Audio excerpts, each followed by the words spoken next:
Alright guys, it's time for the next video on this new series in Soultown. And what's happened since last time? Well, I added some tables. Let's have a look. Yes, that is correct. We have a second layer of tables here, and I'm going to talk about those legs that I bought later in this video. But anyways, right now we have the bottom layer, which is railroad train track, where I can store a lot of my trains. I bought the tabletops from IKEA. This is an old one that I had, and this layer down here is also older tables that I had.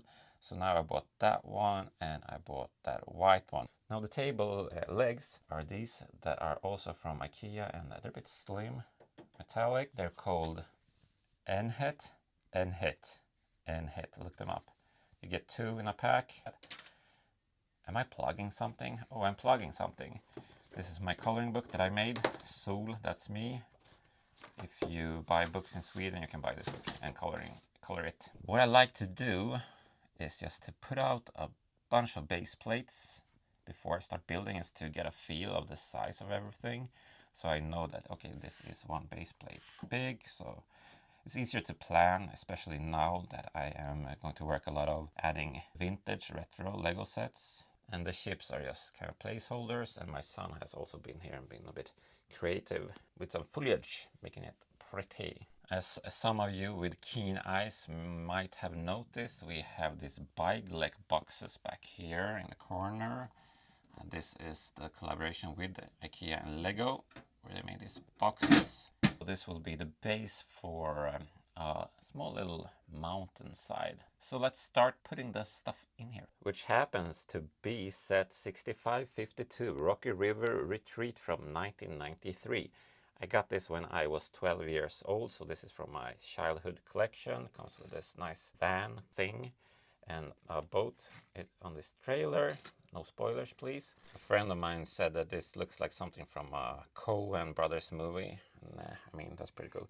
This could be north of Scandinavia, or maybe Alaska or Canada or Russia or something. Looks really nice. And you have this cool fig here. I really was impressed by him.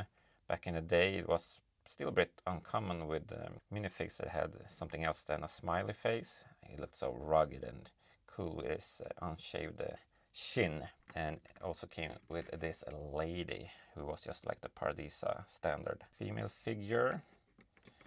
And yeah, I realized just now that this clip here is supposed to be, I guess, a salmon or something. Get a horse, it's brown. I like the printing here with the stone, so you can kind of skip over the stream. The building itself is quite cozy.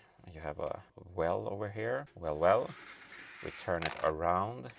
Not a lot going on, but I like the extra room here, which is hidden in the mountain. And you have like a day bed or something over there, and a little chair there where you can chillax. So let's put this in its place. And I'm gonna place it right on the edge of the bike leg, like so. And then just clad it with mountain parts. Actually, first order of business is to remove this lid, because I'm gonna build upon it. Like so. So you have a waterfall there, and it's kind of inspired by the box art.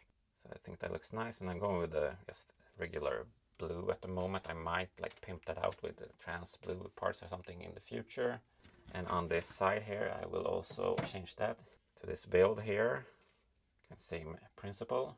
A lot of burps going into this build. And then let's put this assembly, also just burps basically. Some extra bricks, put that there. We have this larger wall as well, just super simple. A lot of burps, burp.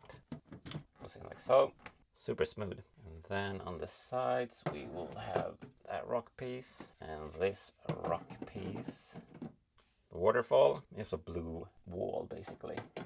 It goes in there, and then just the bottom of it with all the foam or whatever that's called, the white stuff. I mean, it looks so classic and good this way, even though I know people make it more realistic. I was kind of inspired by the blockness of the brick, but also like Minecraft and that kind of aesthetic at the moment. Now over time I will probably put in more foliage and stuff and trees and whatnot. Alright, this goes in now.